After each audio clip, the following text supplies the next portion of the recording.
나는 전능하신 아버지 하나님 천지의 창조주를 믿습니다. 나는 그의 유일하신 아들 우리 주 예수 그리스도를 믿습니다. 그는 성령으로 잉태되어 동정녀 마리아에게서 나시고 본디오 빌라도에게 고난을 받아 십자가에 못 박혀 죽으시고 장사된 지 사흘 만에 죽은 자 가운데서 다시 살아나셨으며 하늘에 오르시어 전능하신 아버지 하나님 우편에 앉아 계시다가 거기로부터 살아있는 자와 죽은 자를 심판하러 오십니다. 나는 성령을 믿으며 거룩한 공교회와 성도의 교제와 죄를 용서받는 것과 몸의 부활과 영생을 믿습니다. 아멘.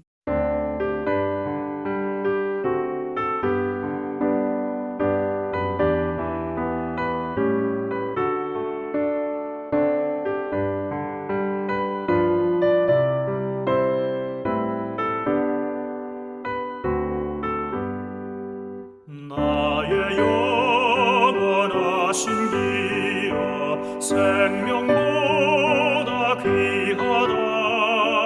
나의 갈 길 다가도록 나와 동행하소서. 주께로 가까이 주께로 가오니 나의 갈 길 다가도록 나와 동행하소서. 세상 복 위하리라 모든 병에 버리고 험한 길을 가는 동안 나와 동행하소서. 주께로 가까이 주께로 가오니 나의 갈 길 다가도록 나와 동행하소서.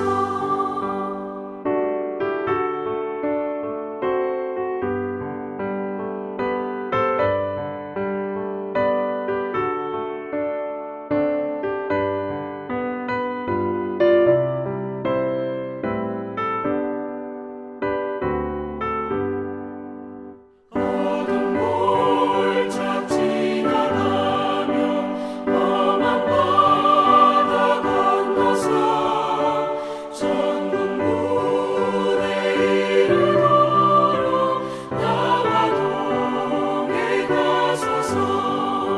주께로 가까이 주께로 가오니 나의 갈 길 다가도록 나와 동행하소서.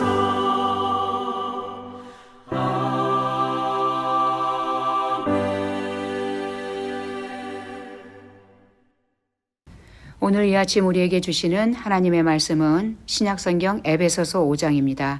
에베소서 5장 21절에서 28절까지의 말씀 함께 봉독하겠습니다. 그리스도를 경외함으로 피차 복종하라. 아내들이여 자기 남편에게 복종하기를 주께 하듯 하라. 이는 남편이 아내의 머리됨이 그리스도께서 교회의 머리됨과 같음이니 그가 바로 몸의 구주시니라. 그러므로 교회가 그리스도에게 하듯 아내들도 범사에 자기 남편에게 복종할지니라. 남편들아 아내 사랑하기를 그리스도께서 교회를 사랑하시고 그 교회를 위하여 자신을 주심같이 하라. 이는 곧 물로 씻어 말씀으로 깨끗하게 하사 거룩하게 하시고 자기 앞에 영광스러운 교회로 세우사 티나 주름 잡힌 것이나 이런 것들이 없이 거룩하고 흠이 없게 하려 하심이라. 이와 같이 남편들도 자기 아내 사랑하기를 자기 자신과 같이 할지니 자기 아내를 사랑하는 자는 자기를 사랑하는 것이라. 아멘. 오늘 신약성경 에베소서 5장 21절에서 33절까지의 말씀은 부부관계나 또 특별하게 얼마나 이 부부관계가 특별한 것인가 라는 부분에 대해서 말씀을 해주고 있는 그러한 성경 말씀입니다. 오늘날 부부는요 세상에서 가장 허약한 그러한 관계가 되어버린 것 같습니다. 결혼을 원치 않는 사람들도 많아서 요즘 신종어로 비혼주의자들 이렇게 말을 합니다. 결혼을 원하지 않는다는 거죠. 그래서 비혼주의자들이 늘어나고 있고요. 그렇기 때문에 결혼에 대한 비율도 많이 줄어들고 있는 그런 시점입니다. 서로가 서로에 대한 책임을 지지 않고 자기 자신만을 위해서 사는 그런 이기적인 삶을 추구하는 사회가 되어버렸다는 결과를 말해주고 있는 것입니다. 그 결과 결혼은 줄이고 그 다음에 이혼율만 늘어나고 있는 그런 현실이 되어버린 거죠. 특별히 한국의 명절이 오면은 가정 불화가 심화되고 있습니다. 명절이 되면 가정 불화가 일어났다는 것은 가족과의 관계 속에서 컨플릭트가 생겼다는 것을 말해주고 있는 거죠. 다시 말하면 부부 간의 문제뿐만이 아니라 더 나아가서는 부모님 세대와의 갈등 문제도 여기에 포함되고 있다는 거예요. 그렇다면 분명하게 우리는 이러한 갈등이 일어나고 있다는 걸 통해서 볼 때에 반드시 이렇게 행복하고 좋은 그러한 가정의 분위기를 이뤄나갈 수 있는 것들을 상실하고 있는 것만은 분명하다는 것을 알 수 있습니다. 모든 결혼한 부부가 오늘 우리가 읽었던 성경 본문, 말씀을 마음에 새기고 그대로 실행하면서 산다면은 아마 이런 결과는 없을 것입니다. 오늘 성경 말씀이 결혼한 부부에게 무엇이라고 우리에게 가르침을 주고 있는지 한번 살펴보겠습니다.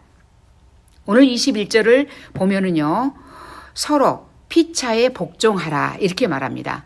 다시 말하면 그리스도를 경외함으로 피차 복종하라 이렇게 말씀을 하시고 계십니다.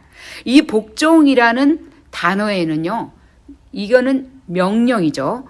지배의 의미가 있는 것이 아니고 사실은 엄격하게 말하면 봉사하는 거, 섬기는 거 이런 의미가 더 담겨져 있는 겁니다. 그러니까 지배하라, 명령에 복종하라 이렇게 하니까는 어떤 주종관계의 모양으로 우리는 생각할 수가 있지만 실제적인 복종이라는 단어 속에 오늘 피차 복종이라는 것 속에는 봉사의 의미, 섬김의 의미, 사랑의 의미가 더 담겨져 있다라는 거예요.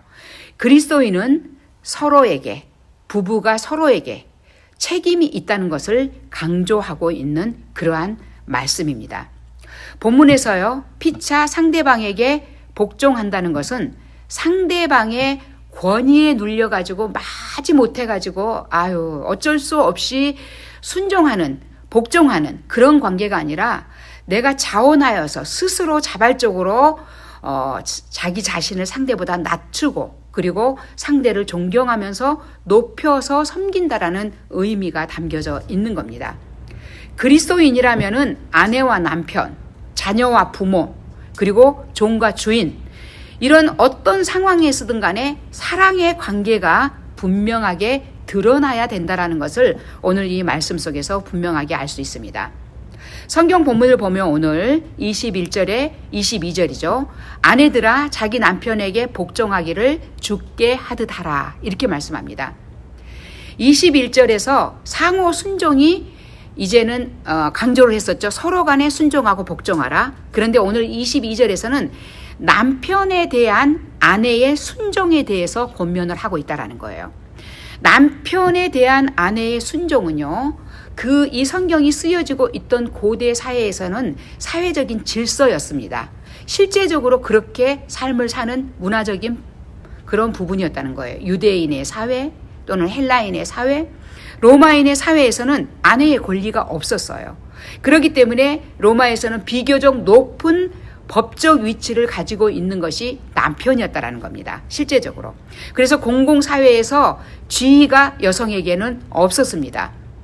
그런데 유대교에서는요, 남편에 대한 아내의 순종이 왜 그렇게 해야 되는가라는 부분에 대해서 얘기할 때 이것은 죄의 타락으로 인해 가지고 오는 그런 결과였다라고 유추해냅니다. 그렇기 때문에 실제적으로 바울은요, 이 얘기를 하면서 우리가 지금 가지고 있는 사회 문화 속에서 일어나고 있는 이 아내는 무조건 남편에게 복종하고 남편은 아내를 지배하고 이거는 하나님께서 세워주신 가정의 모습이 아니라는 것을 얘기하고 있는 거예요. 이건 타락한 죄로부터 오는 그러한 모습이다라는 것을 말해주고 있는 겁니다. 그래서 22절에 보면은요, 남편에게 복종하는데 주께 하듯 하라, 주님께 하듯 하라고 그렇게 말을 하고 있습니다. 오늘 여기 본문에서 주께 하듯 하라는 말은요, 그리스도에 대한 교회와의 관계를 염두에 두고 하는 말이라는 거예요. 이는 남편이 아내를 지배하는 주인이라고 생각하라는 그런 뜻이 아니라는 겁니다. 다시 말하면 그리스도에게 순종하듯 남편에게 순종해야 되는 이유는 그리스도께서 교회의 머리됨과 같기 때문이다라는 거예요. 우리가 예수님을 사랑하고 그리고 그분의 말씀에 순종하는 것은 주종관계라는 것보다는 예수님께서 우리를 사랑하셨기 때문에 우리가 그 사랑하는 그분, 나를 사랑해 주신 그분에 대한 존경과 사랑이, 그래서 자원하는 마음으로 우리가 주님 앞에 순종하지 않습니까? 바로 이 모습을 얘기하고 있다고 생각하면 됩니다. 그렇다면 23절에서 그리스도께서 교회의 머리됨과 같다는 의미가 뭘까요? 23절에서 바울은요, 남편과 아내 사이의 관계를 그리스도와 교회 사이의 관계하고 관련하여서 설명을 하고 있습니다. 남편은 그리스도께서 교회를 향해서 행하신 사랑을 그대로 행하라는 거예요. 아내에게. 대신 또 아내는 그 사랑을 행하고 있는 남편을 향해서 마치 그리스도께 순종하듯이 그 남편에게 순종하는 모습을 보이라라고 이야기를 하고 있습니다. 그래서 남편과 아내의 관계는요, 그리스도와 교회와의 관계, 이 모습과 이 관점에서 이해되어야 된다라는 것을 가르쳐주고 있는 것이 오늘 본문의 말씀입니다. 그래서 24절에 교회가 그리스도에게 순종하듯이 아내는 남편에게 순종해야 한다라는 것을 강조하고 있습니다. 다시 또 25절에 보면은 이제 아내뿐만이 아니라 남편이 어떻게 아내를 대해야 될 것인가 라는 부분에 대해서 설명을 하고 가르침을 줍니다. 25절을 보면 남편들아 아내 사랑하기를 그리스도께서 교회를 사랑하시고 그 교회를 위하여 자신을 주심같이 하라, 이렇게 말씀합니다. 아내에게 요구된 순종의 윤리는요, 이제 남편에게 요구된 사랑의 윤리로 바뀌었다라는 거예요. 사랑의 윤리입니다. 아내에 대한 남편의 사랑 또한 어때야 되는가? 교회를 향한 그리스도의 사랑과 똑같아야 된다라고 하면서 비유해서 설명을 하고 있습니다. 당시 헬라 세계에서는요, 남편에 대한 아내의 의무는 철저했습니다. 당연히 아내는 남편을 복종하고 섬기고 그의 모든 것들에 대해서 따라줄 것을 요구하고 있는 그런 시대였고 그런 사회였다는 거예요. 그런데 오늘 여기에서는 아내에 대한 남편의 의무에 대해서도 얘기를 하고 있다는 거. 이게 크리스찬 가정의 모습이기 때문인 겁니다. 실제적으로 그 당시에는 남편은 아내에 대해서 어떤 의무를 가지거나 그러지 않았댔어요. 남편은 그냥 지배하는 층이었고 여자는 피지배자였어요. 그래서 당하기도 하고 시키는 대로 해야 되는 그런 사회였던 겁니다. 그런데 오늘 본문은요, 이것을 깨뜨려 버리고 있는 거예요. 남편도 아내에 대한 사랑의 의무가 있다라는 거예요. 그것도 어느 정도냐? 예수님께서 교회를 위해서 자기 자신을 내어준 것 같은 그 사랑을 해야 된다는 것을 강조하고 강권하고 있다는 겁니다. 그래서 여기에서 특별히 그는 그리스도께서 교회를 위해서 자기 몸을 내어주셨다. 십자가 위에서 우리를 위해서 죽으신 예수님의 모습을 말하고 있습니다. 이 사랑을 얘기하는 겁니다. 우리를 위해서 당신을 죽이면서까지 우리를 사랑했던 그 사랑을 얘기하는 겁니다. 다시 말하면 남편은 이렇게 자기 아내를 사랑해야 된다라는 것을, 이런 책임이 있다라는 것을 나타내고 있는 거예요. 여기서 자기 몸을 내어주신 사랑, 여기서 아내를 사랑하라고 하는 것은 아가파오라는 헬라어 동사를 사용하고 있어요. 이 단어는요, 타인의 유익을 위해서 자기 자신을 희생시키는 것을 나타내고 있는 단어예요. 그러니까 남편들이 아내를 사랑하는 것은 이렇게 해야 된다라는 것을 말해주고 있음을 기억해야 될 겁니다. 그렇습니다. 남편의 역할은 아내를 지배하는 것이 아니라 아내를 위해서 자기 자신을 희생하는 것. 이것이 남편의 모습이라는 거예요. 남편에게 요구되는 아내 사랑의 척도라는 겁니다. 이게 기준이에요. 교회에 대한 그리스도의 사랑을 모범으로 삼고 있다는 것을 기억해야 됩니다. 그래서 그리스도의 희생적인 사랑, 바로 이것은 구속론적인 사랑 아닙니까? 우리를 구원하신 사랑이에요. 여기는 자연적인 그런 사랑을 말하고 있는 것이 아닙니다. 특별한 사랑이에요. 이 특별한 사랑을 언급하고 있는데 그리스도의 사랑은 교회를 위해서 자기 자신을 희생 제물로 내어놓기까지 하신 것인데 바로 이런 사랑을 자기 아내를 향해서 해야 된다는 것을 강조하고 있는 겁니다. 이것은 교회가 모든 피조물 앞에서 하나님의 구원을 증거하는 그러한 모습이기 때문인 거예요. 다시 말하면 우리의 가정을 통해 가지고 예수 그리스도께서 우리를 이렇게 사랑하시고 우리를 위해서 자기 자신을 내어주셨다라는 것을 우리의 가정을 통해서 보여줄 수 있는 도구가 되어야 된다는 것을 말해주고 있는 겁니다. 우리는 그걸 증거해야 되는 의미와 책임을 가지고 있고 그리고 이렇게 사랑을 해야지 행복하고 아름다운 가정이 된다는 거예요. 여러분들은 오늘 남편의 아내에 대한 사랑을 얘기하면서요. 본질적으로 그것은 자기 사랑이 되기 때문이라고 얘기합니다. 28절을 보면요. 자기 아내를 사랑하는 자는 자기를 사랑하는 것이라고 그렇게 말하고 있습니다. 사실 아내가 행복하지 않으면 남편의 행복도 보장되지 않습니다. 행복하지 않는 거예요. 자기 아내가 늘 남편 때문에 불행해하고 있는데 그 가정에 행복이 있겠습니까? 물론 폭군으로서 다른 어떤 주종 관계 안에서 누릴 것을 취한다라는 것 때문에 오는 그런 부분은 있을런지 모르지만 존경받지 못하고 사랑받지 못하는데 무슨 행복이 있겠습니까? 아내가 건강하지 않는데 남편의 건강이 보장될 수가 있겠습니까? 반대로예요. 남편이 건강하지 않는데 남편이 행복하지 않는데 아내가 행복할 수가 있고 아내가 건강할 수가 있겠느냐라는 거예요. 이거는 무엇을 말합니까? 두 사람이 똑같이 행복해야지 가정이 행복하고 서로가 행복하다는 거예요. 다시 말하면 서로가 사랑 안에서 존중하고 존경하고 그리고 서로 피차에 복종할 때에 이 사람들은 행복하고 이 부부는 건강한 그러한 관계를 가지고 있는 부부라는 것을 말해주고 있는 겁니다. 이게 부부간의 성경이 오늘 우리에게 가르쳐주고 있는 부부의 관계예요. 이게 보편적으로가 아니라 특별하게 그리스도인으로서 살아가고 있는 가정에서 보여줘야 될 모습이라는 겁니다. 어느 한 사람이 불행하면 모두가 불행한 겁니다. 그렇기 때문에 상호간에 서로 사랑하며 함께 할 때에 행복한 가정이 될 수 있다는 거예요. 이게 누구 한 사람만의 희생만을 통해서 될 수 있는 것은 아닙니다. 내 몸을 아끼듯이 돕고 사랑할 때에 부부가 가장 행복한 그러한 모습이라는 거예요. 그래서 21절에 뭐라고 말합니까? 피차 사랑하고 서로 사랑하고 피차 복종하라. 이렇게 말하고 있는 가르침을 우리에게 주는 겁니다. 오늘 우리는요.